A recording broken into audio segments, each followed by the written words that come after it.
तुर्की में आने वाले ज़लज़ले इतने हलाकत खेज़ क्यों होते हैं? पीर की सुबह शाम की सरहद के करीब तुर्की के जनूब मशरकी इलाके में शदीद ज़लज़ले के झटके के नतीजे में अब तक की इतलात के मुताबिक 3,000 से ज़ायद अफराद हलाक और सैकड़ों ज़ख्मी हो गए हैं।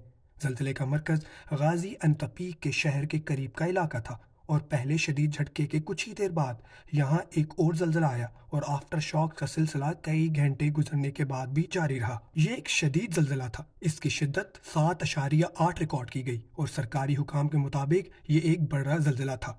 ज़लज़ले का मरकज़ ज़्यादा गहराई पर नहीं था और हुकाम के मुताबिक ये गहराई 18 किलोमीटर थी, इसलिए मुतासरा इलाके में कई इमारतें गिर गईं। यूनिवर्सिटी कॉलेज लंदन के कुदरती आफात पर तहकीक के शोबे से मुंसलिक डॉक्टर जूनिया का कहना था कि पिछले तमाम बरसों के मुल्हिक तरीन ज़लज़लों को देखा जाए तो गुज़िश्ता 10 बरस में ऐसे सिर्फ 2 ज़लज़ले आए हैं जिनकी शिद्दत पीर के ज़लज़ले के बराबर थी और इससे पहले के इशारे में ऐसा 4 ज़लज़ले रिकॉर्ड किए गए थे।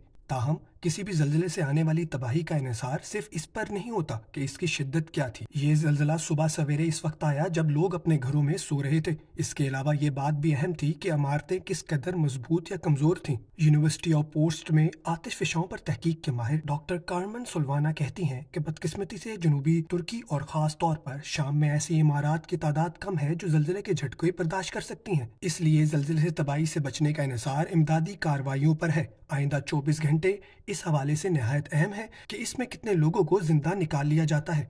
48 घंटे गुजरने के बाद जिंदा बचने वालों की तादाद बहुत कम हो जाती है। तुर्की और शाम की सरहद के करीब इसके इलाकों में गुज़िश्ता 100 सालों में कोई शदीद ज़लज़ला नहीं आया और कोई ऐसी अलामात भी नहीं देखी गईं जिनकी बुनियाद पर यह कहा जा सकता था कि यहाँ इतना शदीद ज़लज़ला आ सकता है। इसलिए दूसरे इलाकों की निस्बत यहाँ ज़लज़लों से बचाव का निज़ाम भी कुदरती तौर पर कम देखा गया है। जबकि दुनिया की तारीख में सबसे बड़ा ज़लज़ला सन 1960 में चिली में आया था जिसकी शिद्दत 9.5 रिकॉर्ड की गई थी।